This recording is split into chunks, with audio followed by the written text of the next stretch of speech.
Welcome to Belong and Bloom, a sanctuary for Black women to rest, heal, and grow. I'm Marianne. And I'm Vanetta. We're qualified therapists and coaches, and we're so glad you're here. This is a space to slow down, gain perspective, and reconnect with your purpose, power, and peace. Through honest conversations and shared wisdom, we'll explore what it means to truly belong to ourselves and to our community.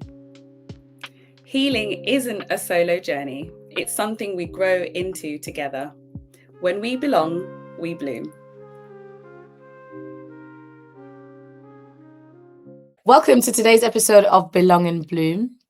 We are on our second episode and we're so excited to have you here with us. Today we're going to be talking about rest, self-compassion, burnout, all these topics that particularly as Black women, we unfortunately face too often. Yeah.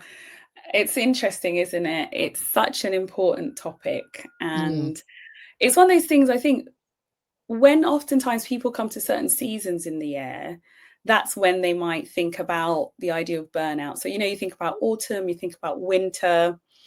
And when it's summer and spring, everyone feels like they're living their best life. But sometimes when it comes to burnout and needing to take that step back and recognizing stress, sometimes people actually don't see the signs. They're not always aware of what does burnout look like in my life? What does stress look like? Oftentimes we sort of get into this default way of operating that the stresses that are, weighing down on us have almost become invisible. We've just learned to adapt and to cope, but it's not necessarily healthy. That's it.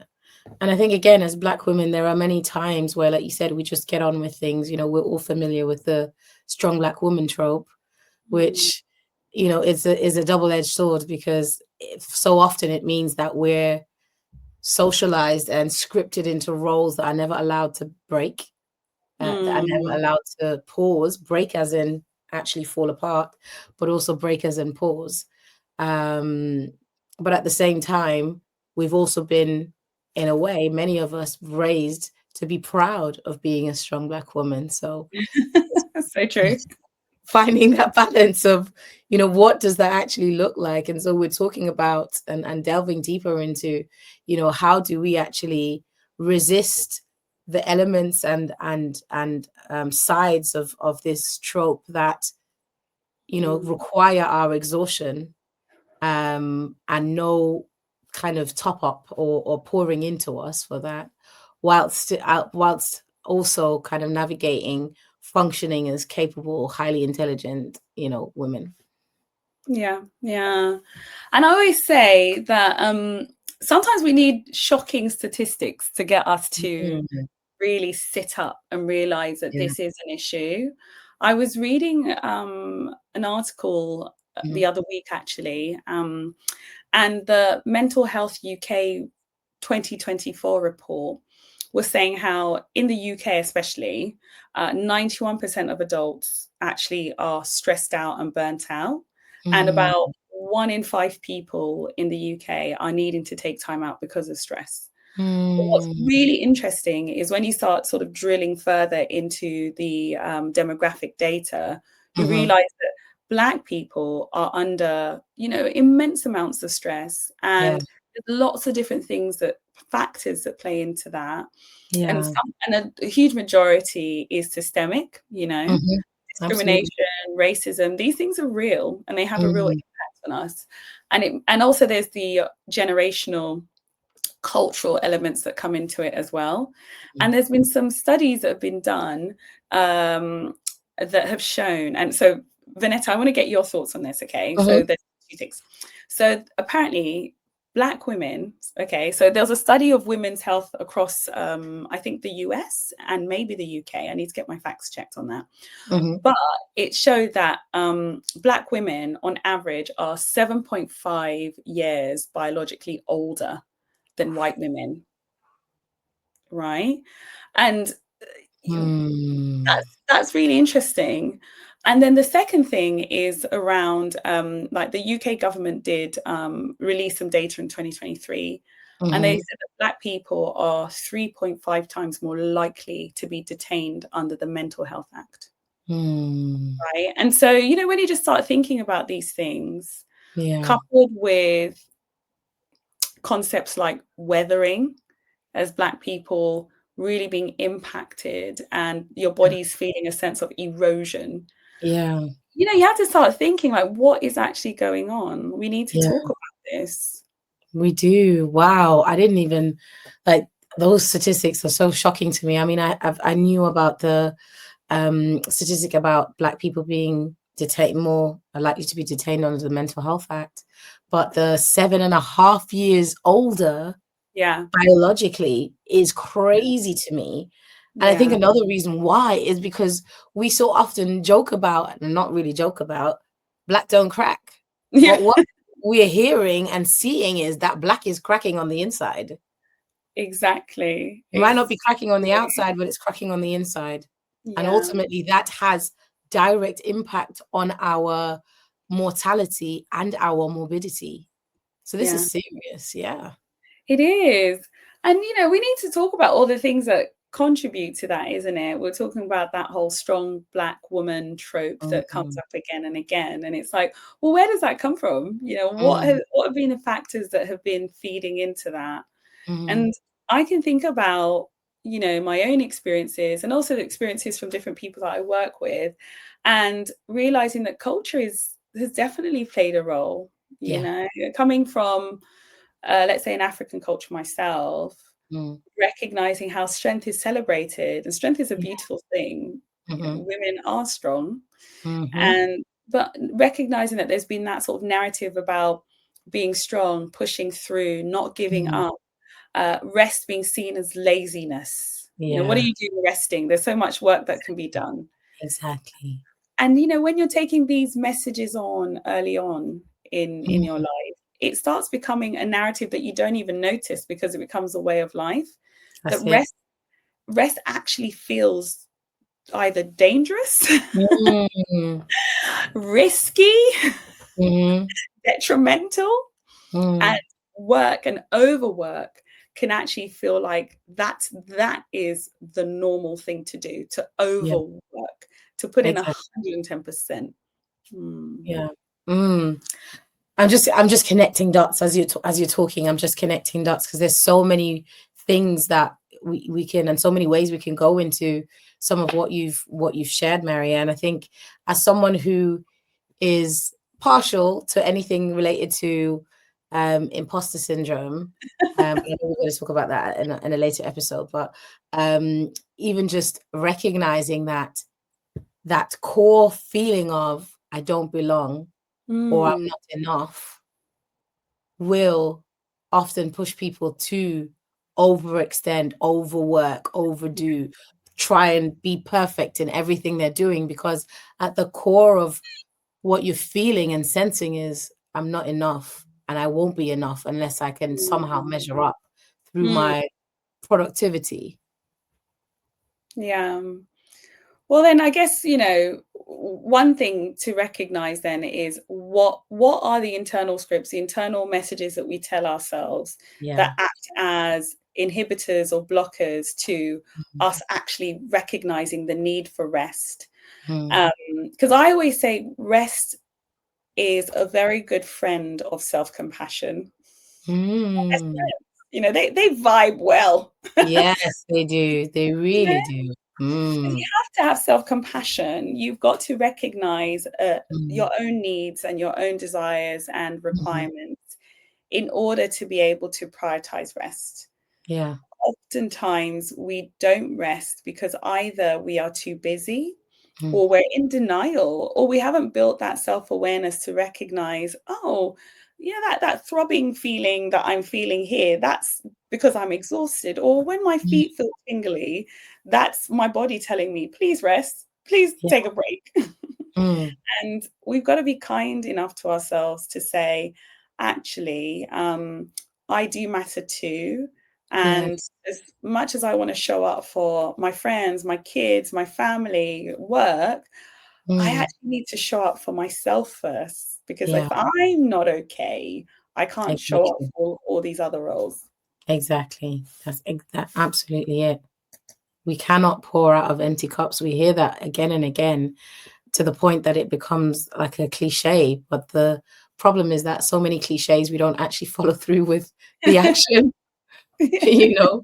So it's fair enough that we can quote day in, day out, we can't pour from an empty cup.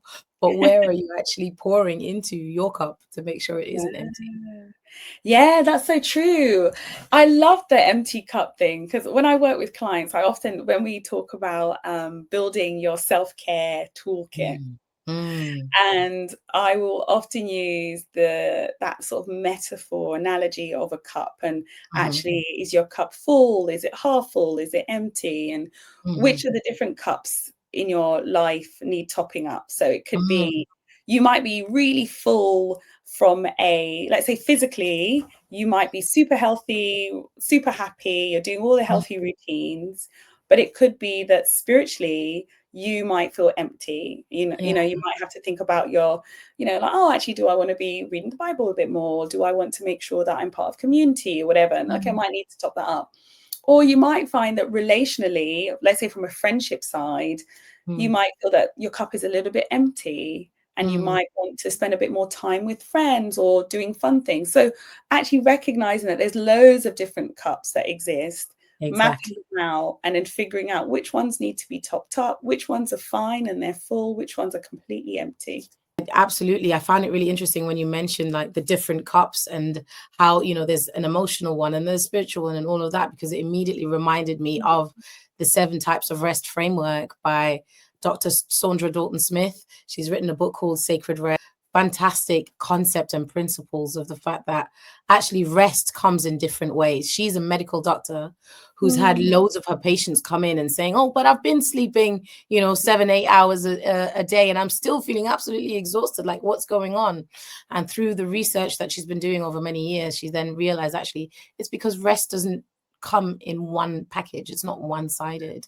And the 7 types of rest that she mentions are physical rest, which we know, mm. um, mental, sensory, creative, emotional, social, and spiritual. And so for me, the one that really speaks to me is a sensory rest, particularly since becoming a mom. Yeah. As you would know, children are wonderfully loud. And as someone who would probably describe themselves as a bit of an introverted ambivert, I recognize that I crave that sensory rest much more often these days, Mm.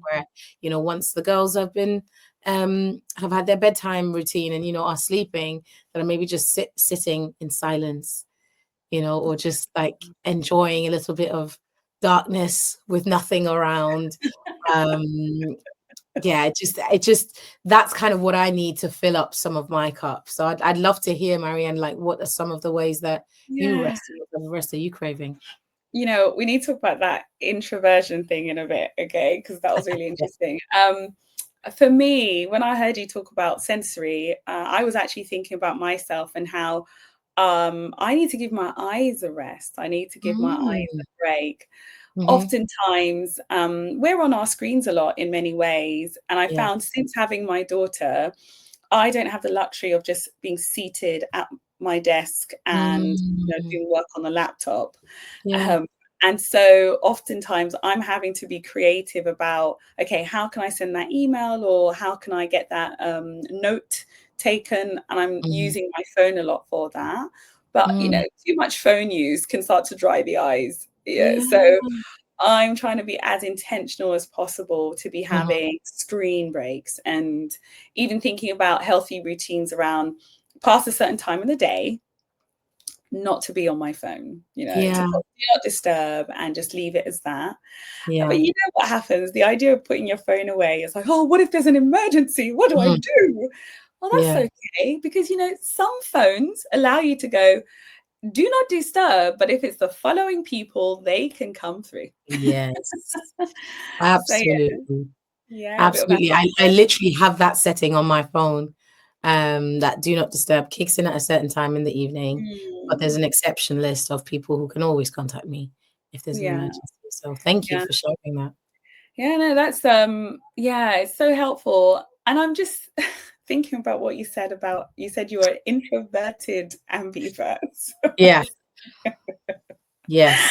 And then you mentioned wanting to sometimes just be in a room that's sort of darkened and, and I'm laughing because my husband he's similar. He's an introvert. He's on the introversion scale, whilst Mm-hmm. I'm the extrovert. Okay. Mm-hmm. So I'm the energizer, and I get energized by conversations. I get Mm-hmm. energized by just that social interaction.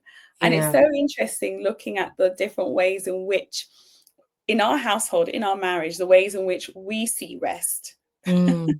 and the ways in which we gravitate to whatever we find restful. So for him, being alone, maybe in a darkened room with a bit of silence, or he's listening to some music on Yeah. his own with his own thoughts so he can internally process, is what Yes. energizes him. And it makes complete Yeah. sense. Whilst me over here on the extroversion side, I'm like, the way I'm going to unwind is I want to have a conversation. I want to Mm-hmm. catch up on all the things that happen throughout the day. Yeah. So it's very interesting sometimes the clash between the ways in which we want to rest. And Yeah. we've had to come up with a good compromise where it's like, he'll be like, okay, I'm going to listen to you, babe. I'm going to give you your space, but please, we need to have a cutoff point where I can just have some alone time. Yep.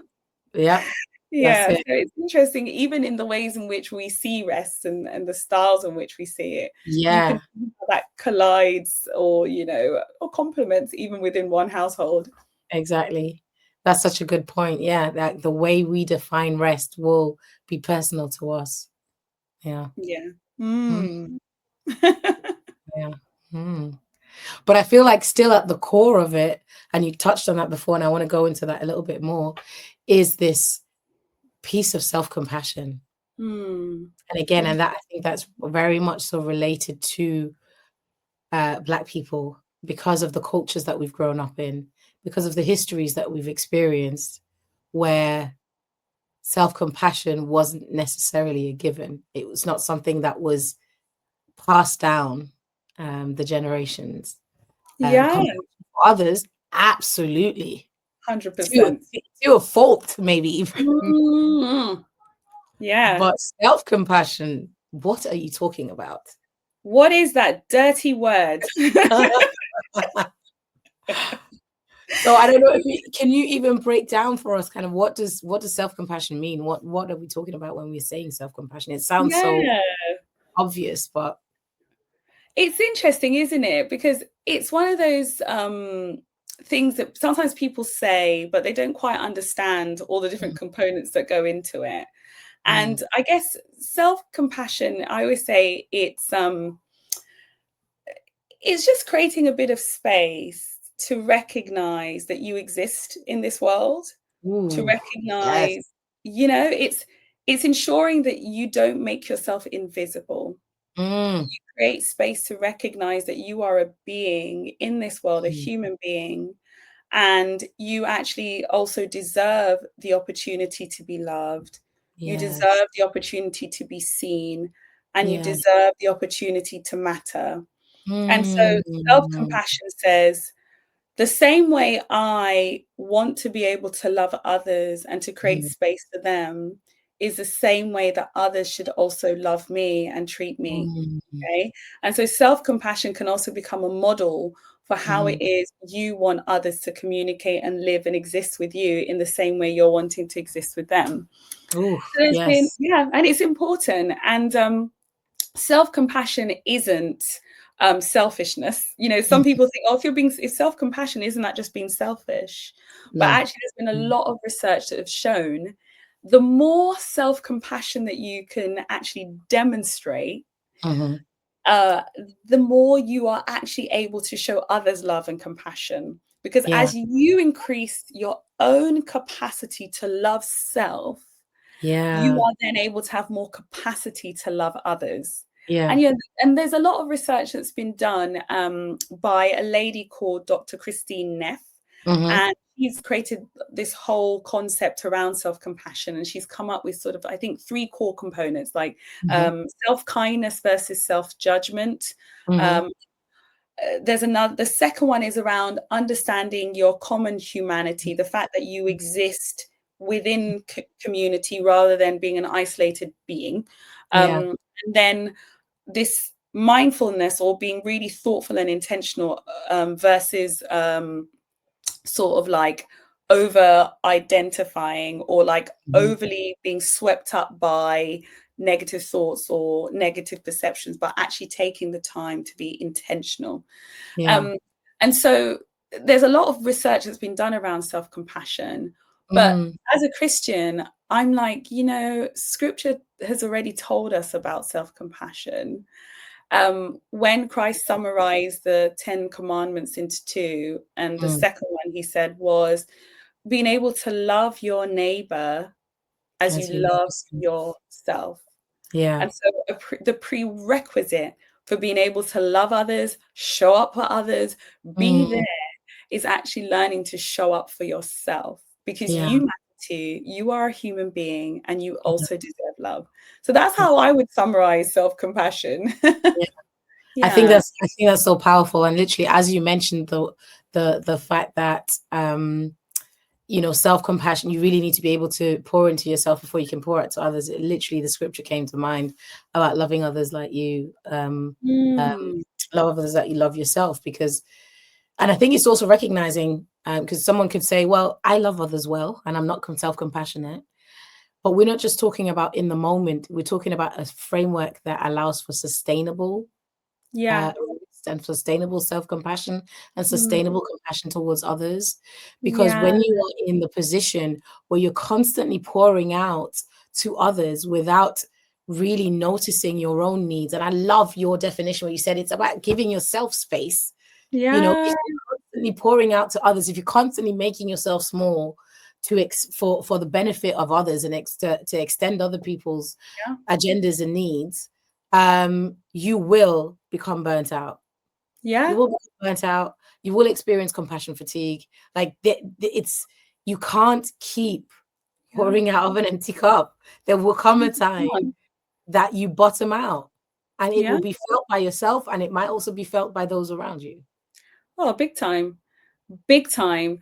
And it's so interesting because how I was mentioning like Christine Neff and her 3 factors that go into it. Yeah. One of them, the bit that talks about mindfulness versus over identification. Mhm. So that concept, if I unpack it a little bit, is this idea of actually being mindful, or aware of painful thoughts, difficult feelings, Mm. struggles, stresses, and pressures that you experience, rather Mm. than almost like suppressing it, ignoring it, sweeping it Mhm. under the carpet. And oftentimes in my work with clients in therapy and also in coaching, oftentimes I'll sit there and I'll hear them talk about the challenges that they're going through. And I'll Mm. notice there's almost this thing of a disconnect with the pain. It's Mm. almost like that they'll talk about their story and what they're going through, and it's almost just a story. And then I'll Mm. sit there and I'll say to a client, well, that's really interesting. It sounds like it's been a really difficult time for you. And I can Mm. imagine that you must be quite exhausted, because if that, I'm just hearing that and I feel exhausted hearing Yeah. that story of yours. It sounds like you are in a really difficult place. And they'll Mm. sit there going, oh, I didn't really realize that. Mm. I didn't even notice. And Mm. so oftentimes when we get into that cycle of burnout, of overwork, Mm. we are sometimes very quick to forget ourselves or to ignore Yes. the feelings of Yes. pain, of difficulty, of struggle.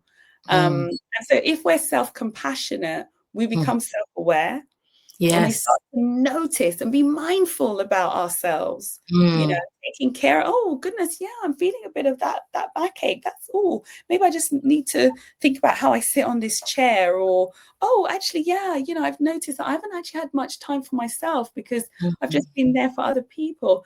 Actually, maybe this weekend I might just decide to, just maybe not see anyone and just do something for me. Just Yeah. noticing.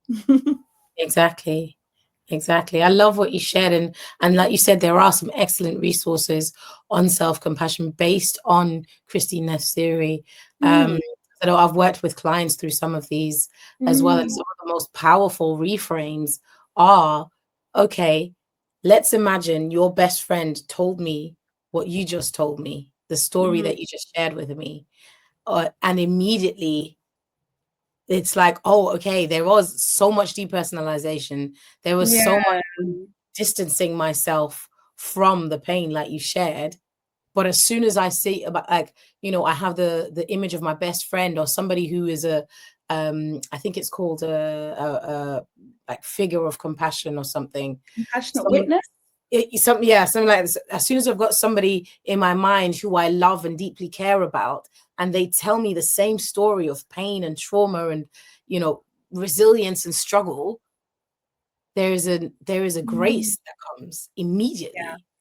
yeah. So, often when I speak to my clients, I'm like, okay, so mm, the first thing that we're going to try and do, I know there's a lot that you want to process and work through and talk about and whatever else, but in the midst of that, what we need to figure out is how can you turn that grace inward consistently?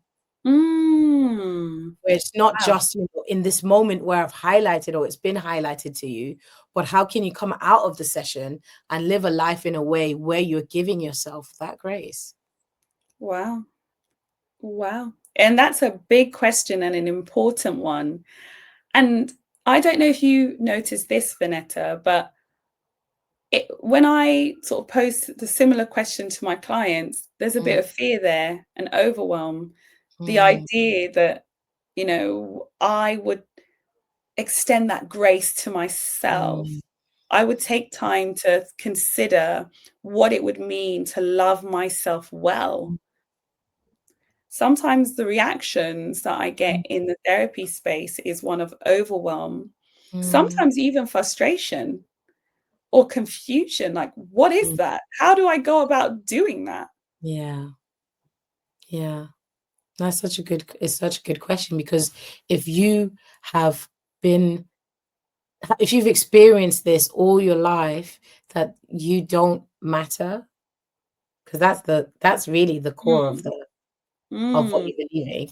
If yeah, all your life you've experienced that you don't matter, being faced with the truth that you do, as much as we want that to be a liberating truth, and it will be in the long run, in the beginning, it's confrontational. yeah, And that's why, you hear things like rest is resistance. yeah, You hear things like, oh, self-compassion is, a revolution because people are not used to truly appreciating and taking in that truth of you matter. yeah, yeah. It's interesting you say that because I remember a few years ago, Mhm. a client actually asked me about this idea. I've had a few clients asking about rest and it being a form of resistance, Mhm. and I've taken time to reflect on that over the years. And as much as I agree with the idea that actually rest is a form of resistance, we're resisting that culture of overwork. We are Mhm. resisting the temptation to go above and beyond and to burn ourselves out. Mhm. I always say, but what we have to recognize is that in its original form, untainted form, if you Mhm. take away systemic barriers and all the things and cultural, societal things, rest should not be resistance. Rest should actually be what it means to be human. Rest should be Mhm. normality for us. Come Okay. on. And so, Yeah. yes, it is now a form of resistance because we're having to push against a tidal wave. But as we resist, we should Mhm. come to know that, wait a minute, this is normality. This Exactly. is actually what I have always been deserving. And Mm. rest does belong here. And rest is a part of my identity. So I Yes. always say that, like, whenever clients ask me that, I go, yes, because of where we are and things are imbalanced, we're having Mhm. to resist in order to rest, but Yeah. recognizing, seeing it more like it's our homecoming. Okay. We're not Yes. going to do that. We're going home Yeah. to a place where we can relax, where we Mm-hmm. belong, where we can be rejuvenated and restored. So Mm. rest is very much what should be woven into the fabric of our very being. We've That's just it. lost our way and we're making our way home. Oh, I love that so much, Marianne. Yeah, that's amazing. Thank you. Wow. What a perspective shift as well. Yeah. Mm. Yeah, definitely. Because Mm. it's just making me think about what you were saying, Vanetta, about that whole like strong Black woman trope, those messages. And in a way, we've got to realize that we need to detangle or untangle some of those narratives Mm-hmm. and to recognize that when we're trying to move to a place of rest, of self-compassion, Mm. we're just moving to a place of truly being free and Yes. truly not just existing, but living. Mm-hmm. That's what we're trying to do here. Because if I think about it, when we think about rest and self-compassion, like I said, most people will go to, that's wrong, that's selfish, or that's me doing too much. No, no, no, no. That's you just doing what is perfect and what is right for you. Yes. Because you Mm. are deserving of slowing down. You are Yes. deserving of pouring into your cup or allowing others to pour into your cup, giving them Exactly. permission to pour into your cup. Mm. That part. Giving yourself permission and giving others permission to pour into you as well. Mm, yeah.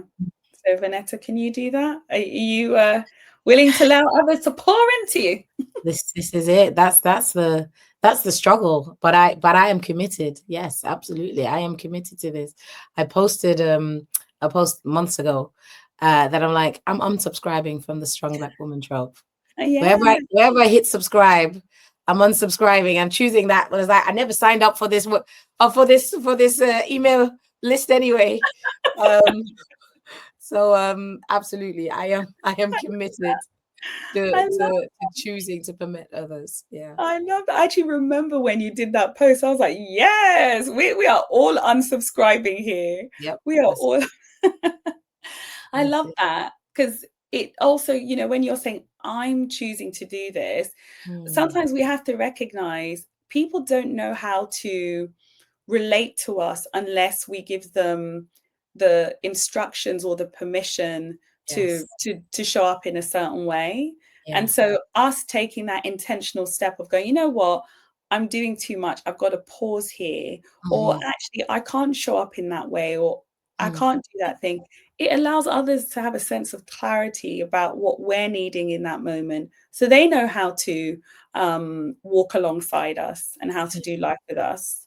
That's it. Absolutely. It's really important to communicate that because there's a shift that we're wanting to create, not just for ourselves. It's also going to impact on the people who know us, who love us, who are around us, who want the best for us, but who may have inadvertently fallen into a rhythm of supporting the strong Black woman rather than the sustainable or Oh, the yes. rested, Black woman.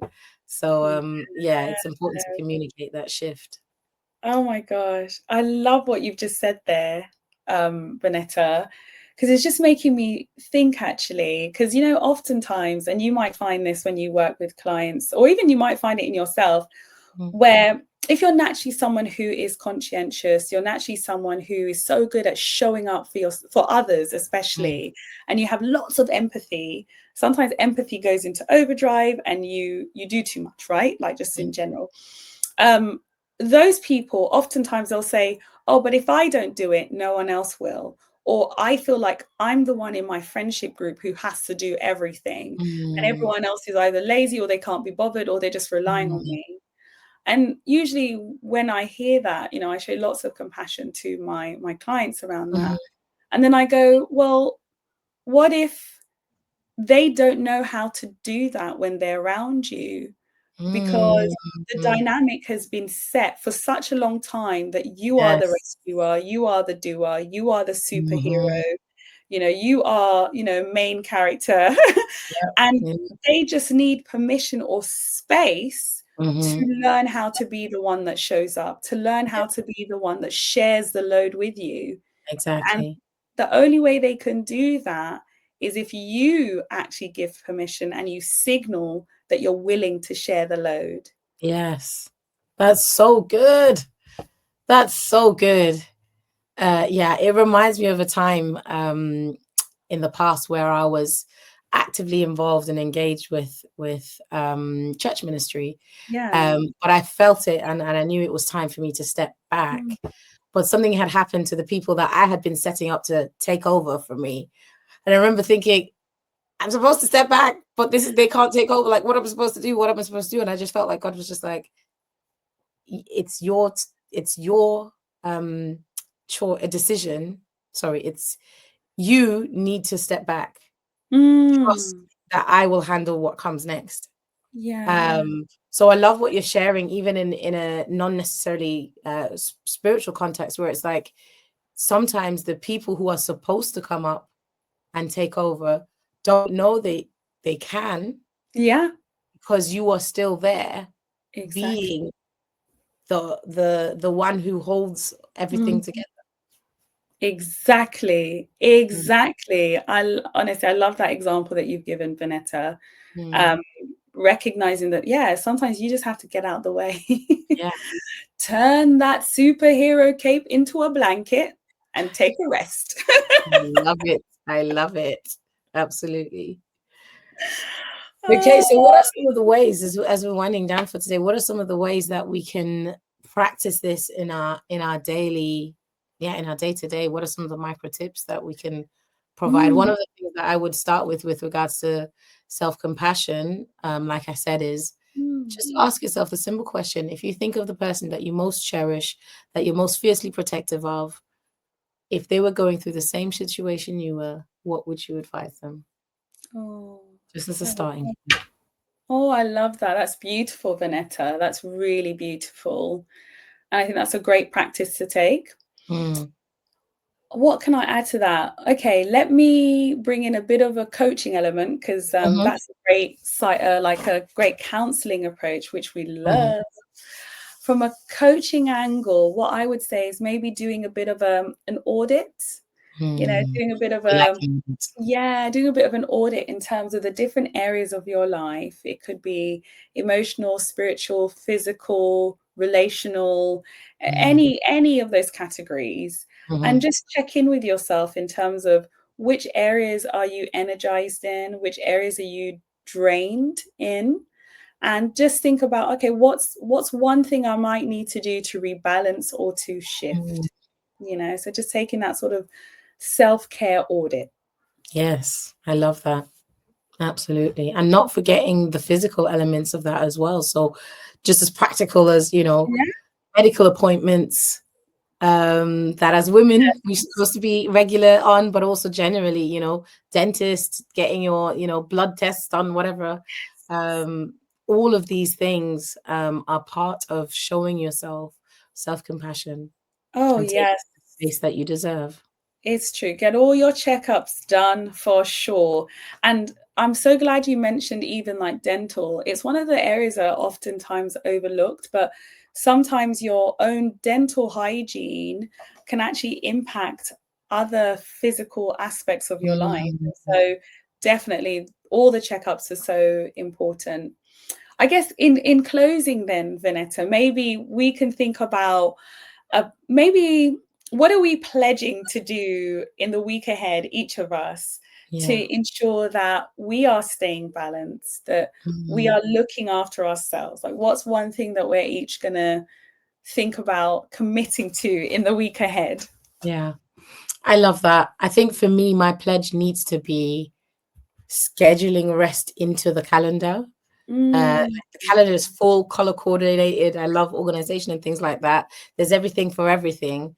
But I think I need to be intentional and actually putting rest in, and recognizing again that that doesn't just mean, oh, make sure you get a nap here or 8 hours mm, tonight, but at the full spectrum of the different types of rest. Where can I maybe have some creative rest? Like you were saying, starting off with the audit, where do I feel most drained? And then looking at, okay, mm, how can I schedule some of that in this week? That's yeah. what I want to pledge, making Oh, sure that I'm aware of my rest deficits and doing something about that this week. Oof, rest deficits. Yes, girl, that's a new phrase I'm taking. I love that. I'm just going to be saying that all the time. I love that. I'm probably going to take that. Yeah, absolutely. Yeah. I think for me, learning to think about what I'm saying yes to. If I'm saying yes to that request from someone else,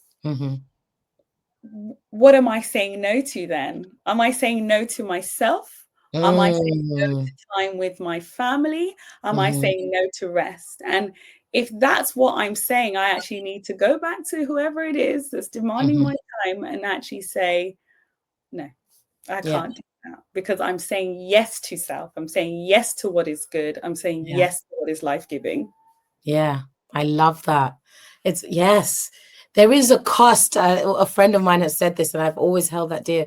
There's a cost to everything, but we are so used to depersonalizing, dismissing, diminishing any cost to ourselves that it feels like it isn't one. But going right back to the beginning of this episode, where we're talking about the fact that research shows that Black people on average live 7.5 years less. Yeah. This is a massive cost. There's a major cost to constantly be saying yes to others and never saying yes to yourself. Yeah, I love that. I love that. Oh, Vanetta, I've enjoyed our discussion today. Just so much, so many nuggets. Exactly. So many nuggets. And I think this is the beauty about creating space to have a conversation and to be part of community. Even our discussions here, I'm feeling the love, girl. I'm feeling the love from you.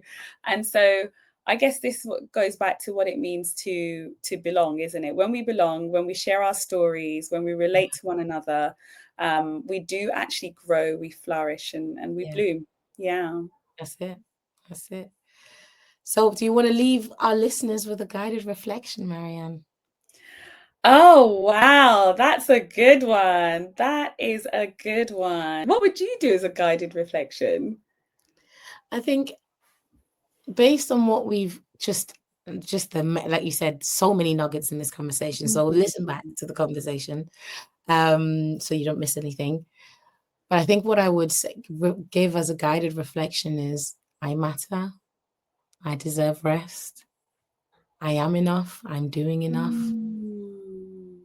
Anything along those lines that just reminds you of the fact that your worth isn't in how productive or overproductive you are. You are worthy just for who you are, and you deserve rest. Oh, I love that. I think that's really beautiful. Can I just add, for anyone who thinks like me in questions, turning it into a question. What do I need right now? What is it that I'm wanting? Yes. What is it that's going to allow me to know that I matter? What's going to help me to show up well? Love that. All right. Until next time.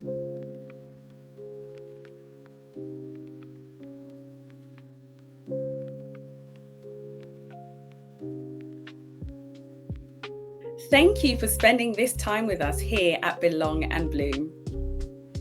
We hope today's conversation offered you a moment to breathe, reflect, and remember you are not alone on this journey. If this episode spoke to you, share it with a sister, a friend, or a loved one who might need the same reminder.